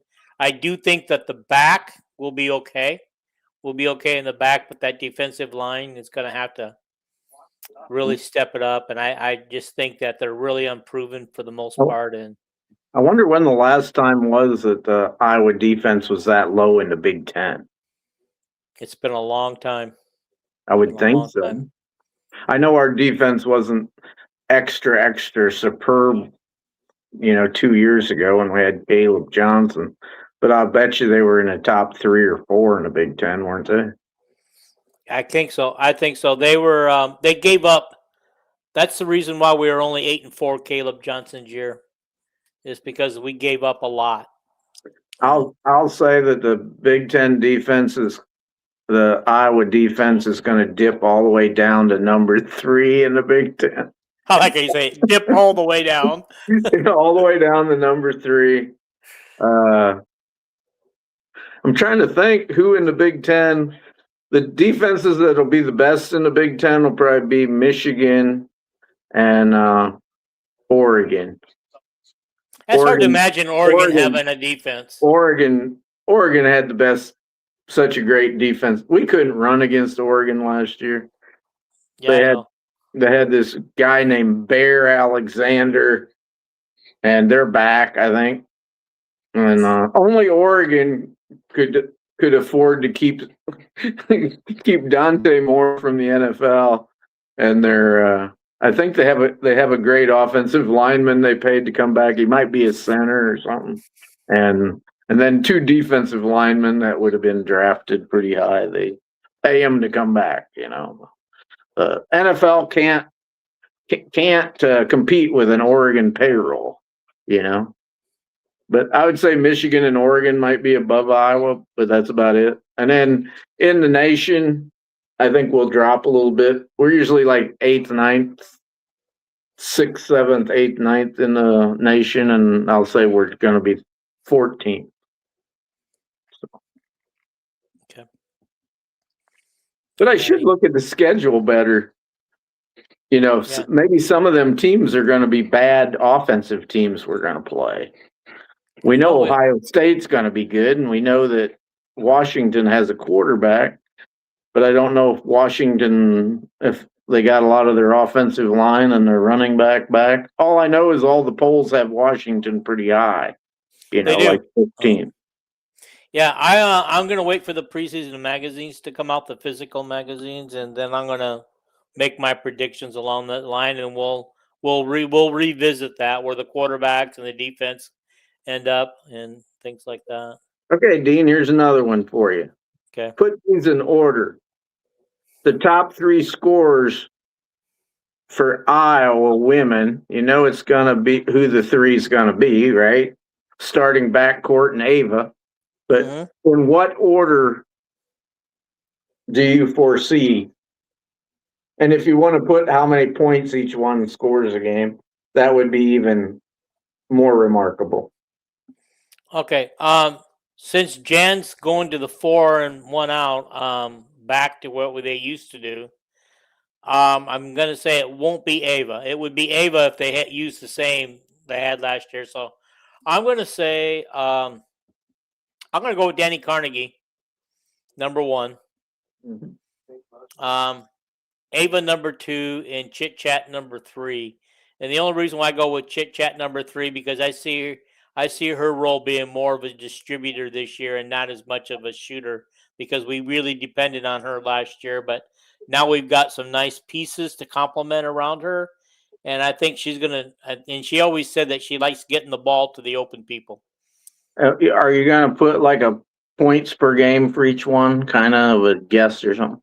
Okay, I'll go with about 17 for Carnegie, 15 for Ava, and probably 12 to 14 for Chit Chat. Okay. Where are you at with this? Well, Since I'm you going to asked have. it, I think going to the 4-out will open up the middle more for Ava. you think so? Okay. Unless teams play zone, that would depend on how good a 3-pointer shooters are. Small forward and our power forward are. Mm-hmm. If they're real good shooters, you can't go zone against us very good. But I'll go with Ava. Hopefully, she stays out of foul trouble. 26 points a game. And I'll go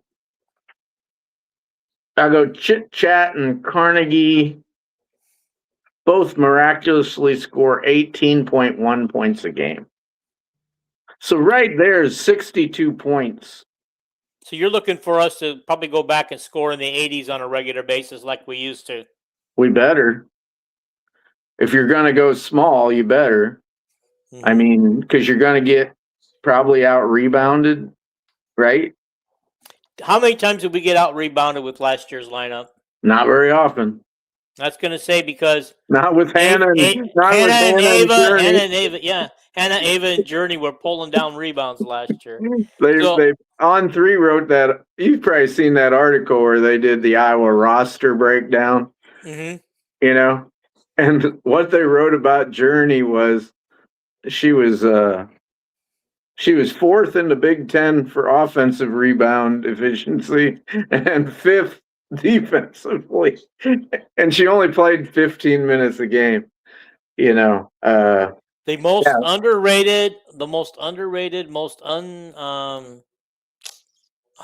I want to say. I don't know what word I want to say, but but the most overlooked player in the Big Ten who should have got on the freshman team but did not. And how I'm sorry, Eddie Deal. I love your game and you're going to be a great player for Wisconsin, but how you made the freshman team over Journey will baffle me to the end because Journey was consistent every game, every year, every game she played. Yeah, she was. I stood up for Journey a little bit in your preseason thing, but you did. But I didn't think she was going to be anything like that. My point was on there that I thought she'd play more than Mulaney and Callie. You guys had her underneath them two, and I thought, what? But I never. Yeah. I ain't biased towards Journey, but now I am just because of the person she is.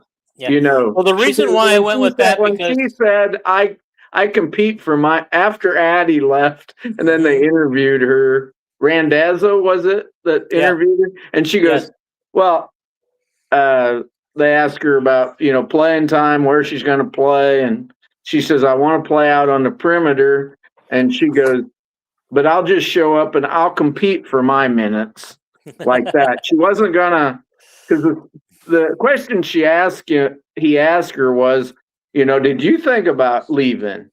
And she said, no, I'm a Hawkeye. I've been a Hawkeye all my life. And she goes, I'll compete for my minutes. It's like she just said, I'm not going to transfer to get more minutes. And that just endeared me to her. That, oh my God. And she sounds so smart and everything. But anyway. Well, yeah, I mean, she impressed me. She was at the beginning of this season overlooked by all the media. Everybody wanted to interview Layla and Addie Deal. Except they got all the Randazzo, but he already had a relationship with her already. So he's the only one, and on media day he chose to interview her. And she was a local. She was even overlooked then, and I remember telling you because she was so overlooked, even by the media, that even the fans started to overlook her. And I go, well, of course, Callie's going to get more minutes than Journey. Journey's going to be buried on the bench this year, right along with Kenise Johnson.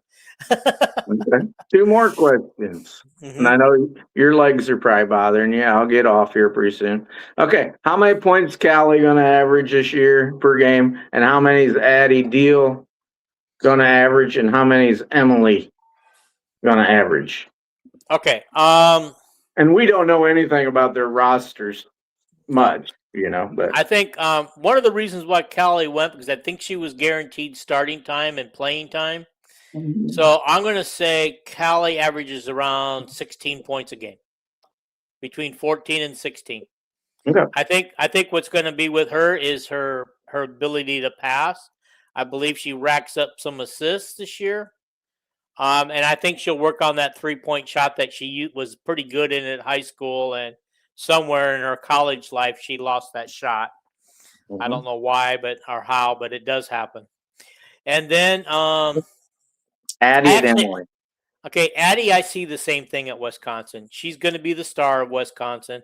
I did not realize that Wisconsin lost so many players, you know. But I see her probably about the same 14 to 16 point range. I don't think she'll be as big as assist. I think because I think Addie's going to do what she did at Iowa and try to dribble in and try to score from the rim. Because she liked to do that a lot, and she missed a lot when she did that. And then Emily, I don't know anything about the school she's at. Where's she at? Syracuse. Syracuse? I don't know. I'm just gonna say for now, I'm gonna say maybe 10 points a game. 8 to 10 points a game. I don't think she's gonna be a full-time player. She might be. I don't know anything about their roster. I know that Syracuse once in a while might make the NCAA tournament, maybe even women, and probably NIT or something. But yeah, and I want to say I think Tegan Mulaney for Wisconsin will be their Callie Feuerbach. Won't score a lot, but she's going to be a mad defender for him. Going to stop a lot of balls from getting through that rim. So I think Tegan scores less than 8 points a game. I hope they all do okay, and I feel so sorry. Except against Iowa. I feel so sorry for Tegan. That the special blessings for her. But everybody knows the story. I'll go that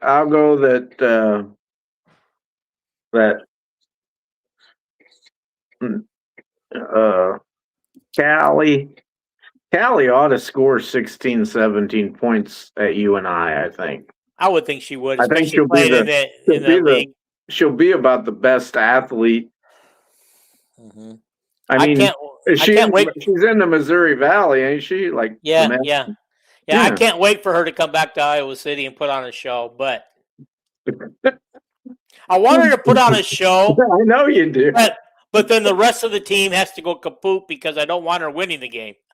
I think Danny Carnegie and Whiting, such great defensive players. Boy, that'll be a tough go. And then Tegan Mulaney, I'll go with 7.8 points a game.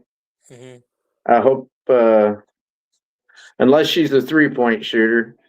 I think her freshman year at Iowa, she did hit a lot of threes, but then went cold toward the end of the season. She had one game, the Drake game, where she hit 6 of them, and then the rest of the season it was not much. Yeah, I thought, holy cow, this girl's gonna be our big 3-point shooter this year. And I think Addie Deal will probably score 18 points a game because I don't know what Wisconsin's got for scoring, but she'll sure turn the ball over a lot against Big Ten competition, I think, if they have her handling the ball like she wants to. Yeah. And then Emily Mott Rodriguez, I know what you said, but I bet she scores close to 20 points a game. She's just so talented, and she'll probably be at a school where she can do whatever she wants to, but yeah, the coaches and the players will let her get away with it. So she's so talented, Dean, it's ridiculous. So we talked about 4 of the players. Who's the 5th player that transferred out? I forgot already. Kenise went to Delaware. Oh yeah, at Delaware, she should kick butt. Delaware's pretty tough. Are they? Yeah, that's a tough conference out there. I don't know what they're called, the Patriot League. I don't know what they're called, but that's Kasheen Alexander talked about that on Corey's podcast, and she goes, "That's over her head like that." not to be critical of Knies, but she goes, "That's a tough conference." I think Kashin might have made a comment. It's a tougher conference to play in than the Big East. Oh, No, the Big East. It's UConn and nobody else out there in the Big East. But yeah, we got a question.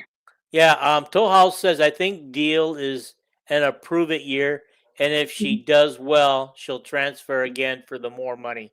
And I think everybody believes that she's going to Wisconsin to shine, and then spend her last 2 years at a probably like a UConn or any type of blue blood school.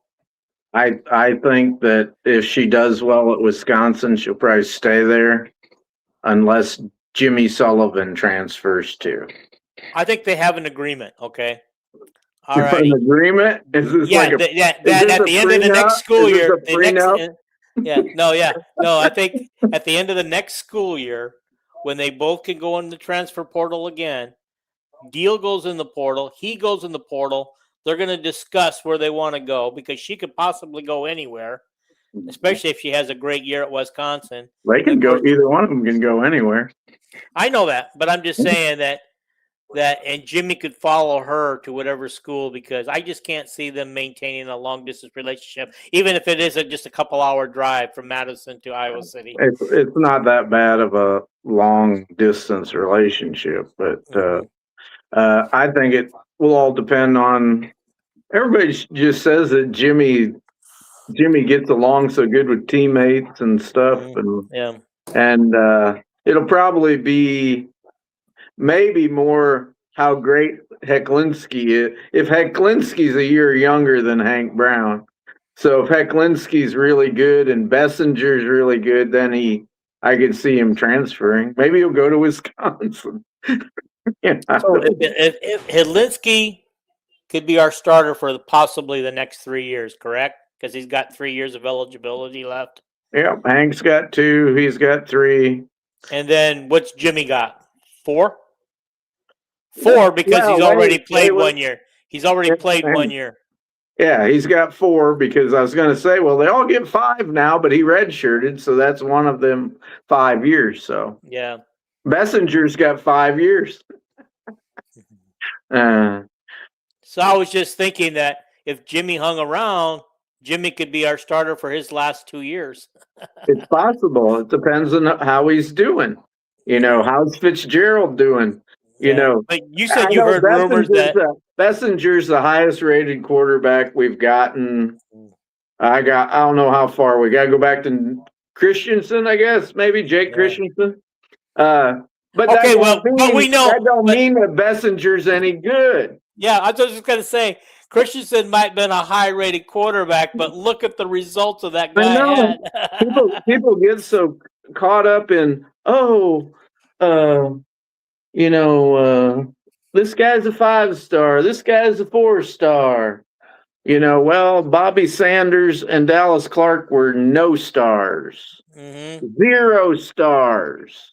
And I believe they're 2 of the best football players the University of Iowa has ever had. And don't tell me about 5 stars. I believe that signing day approached, Bobby Sanders was going to go to a MAC school, and he flipped his commit on the very last day to Iowa, if I remember right. He committed when Iowa offered him, because Joe Moore told Kirk Ferentz, not Tom Moore, but Joe Moore. He said, "This kid out here at Erie Cathedral, I don't know that he'll ever start for you, but he'll make your special teams special." And he come in and ran a 4.740, and when he left Iowa, he ran a 4.440 because of the Iowa weight program. But anyway. Oh yeah, I just loved his play. He'd hit so hard. It's like, oh my gosh. I mean, you had to love that guy. He was a one player. Well, Ronnie Harmon too, but he was the one player that did something special every game.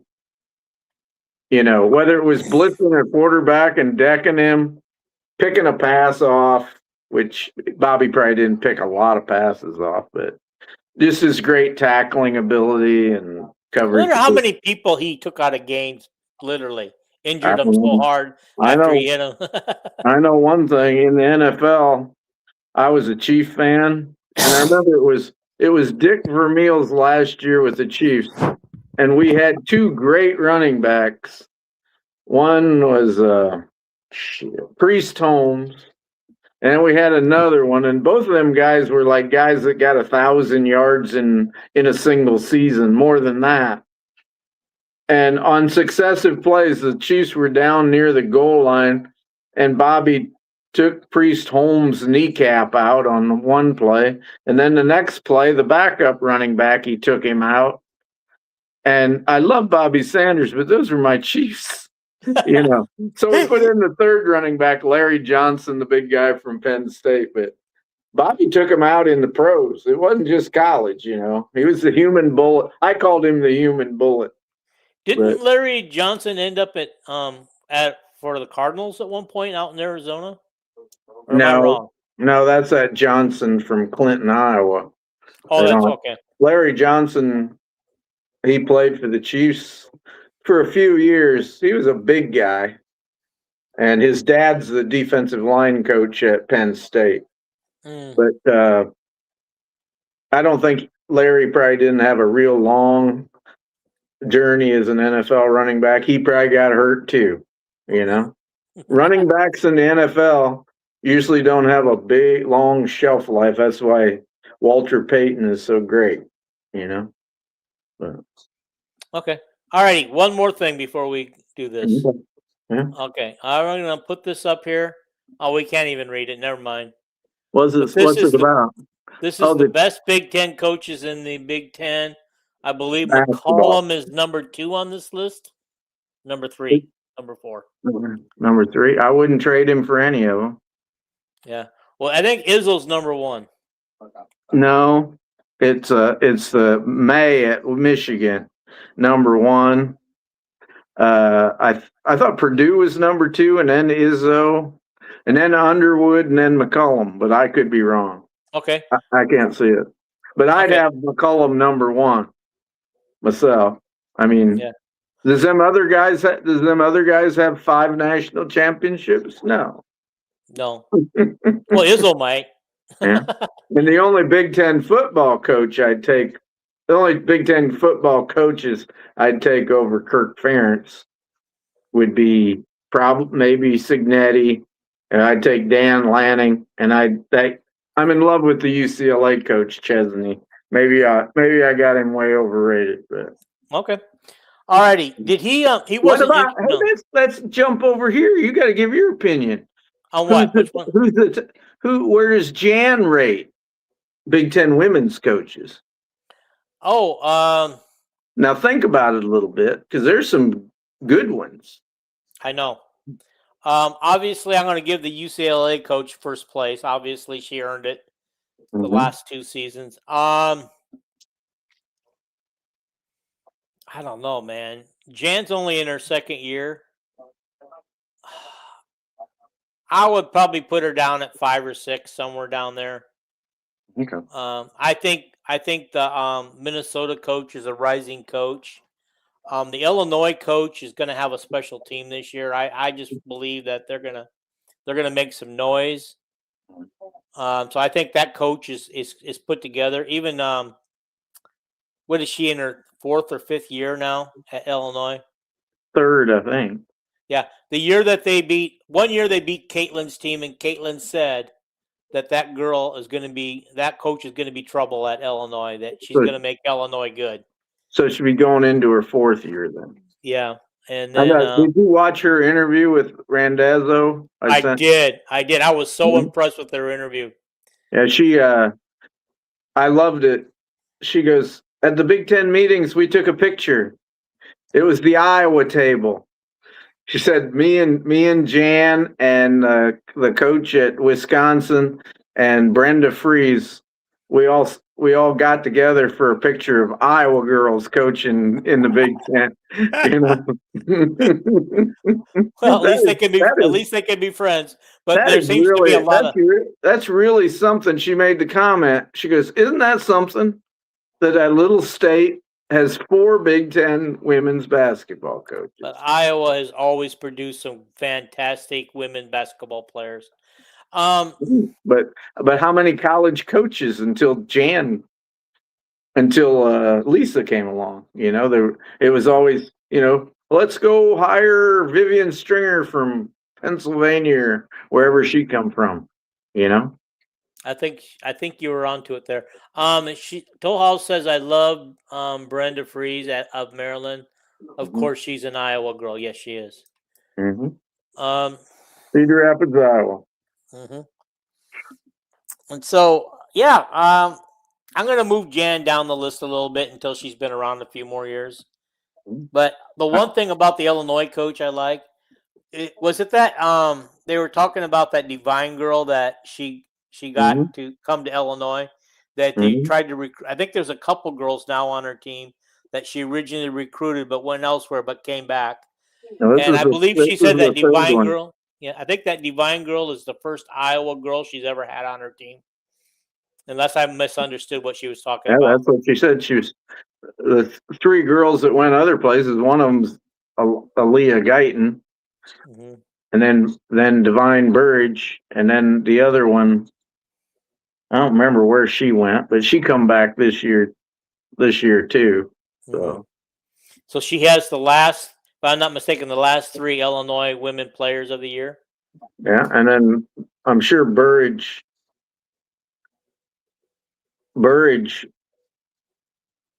surely was the best player in Iowa last year.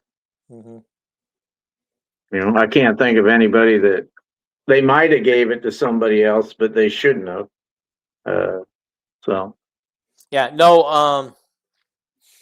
Even Jan says that Illinois is going to be a tough out. They're going to give some people some problems. Oh my gosh, they're going to be athletic this year.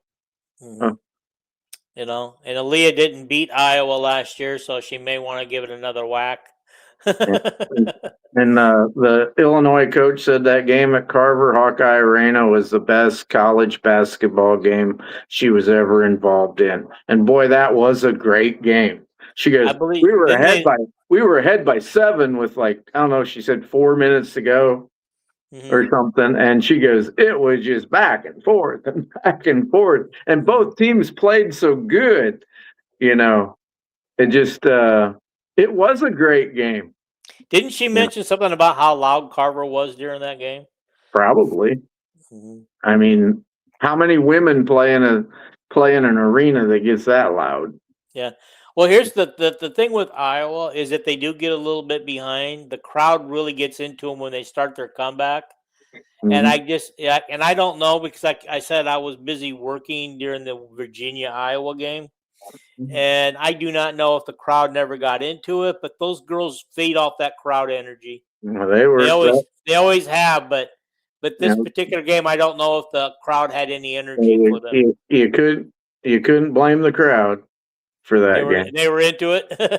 They're always into it, Dean. And they were into it. It was probably hot in there, but it wasn't too hot for the fans. It was just hot for the players that had to exercise and. Yeah, Chat kept cramping up from my understanding. Okay. You ready to wind her up? Yes, let's wind her up. Oh, I did want to say that yesterday, Tuesday, Chit Chat and Layla and Chit Chat had their first still whatever they call that. Hawk Talk. I don't know what it is, but they had Ava on. Yeah, they had Ava on there, and I'm going to say this. I wasn't as impressed as I was when Jada did it, but the reason why I thought that I wanted Callie to really take over that show, but that's before I knew she wasn't coming back, because Callie would have made that show a lot more fun. I know. You want everything. You want, when Jan retires, you want Callie to be the coach. Not necessarily. Not necessarily. When she gets old enough, we'll vote for her for president of the United States. Yeah, but her and Molly Davis will always be my 2 favorite Iowa women players. I know. Oh, Dean. I love you, Dean. I do too. You're supposed to say, I love you too, Calvin. Anyway, you ready to Okay, guys, wind it up? wish me some happy birthdays. We're gonna get out of here and wind it We're up for the gonna, we're night. gonna be back Sunday. Yeah, as far as I know. I hope we can come up with some content. Oh, I thought tomorrow. I thought doing this on the fly tonight worked out pretty darn good. Yeah, I like just me and you conversing and then people conversing with us. It works. Mm-hmm. You know, I was tomorrow's the iClub. It's Friday tomorrow night's the iClub at Muscatine, which is near me. There'll be a lot of Randazzo reporting, interviewing the coaches and stuff. Yeah. I'm sure probably Ben and Jan, and he said Seth Wallace was going to be there. Seth Wallace will be there. The new soccer coach will be there. Mm-hmm. I don't know that he said both Ben and Jan, but I think Ben's going to be there. I know Ben's going to be there. Yeah, Ben, but I don't think Jan's coming. Okay. Yeah, I could be wrong. And if you guys want to go, you have to go pre-register at joinihawks.com or .org or something like that. You have to join the iClub. You can't just show up. So. Yeah. I'm a member of the iClub here in California, but I don't know about Iowa. Yeah, if you're a member of the iClub, you're a member of the iClub, I think.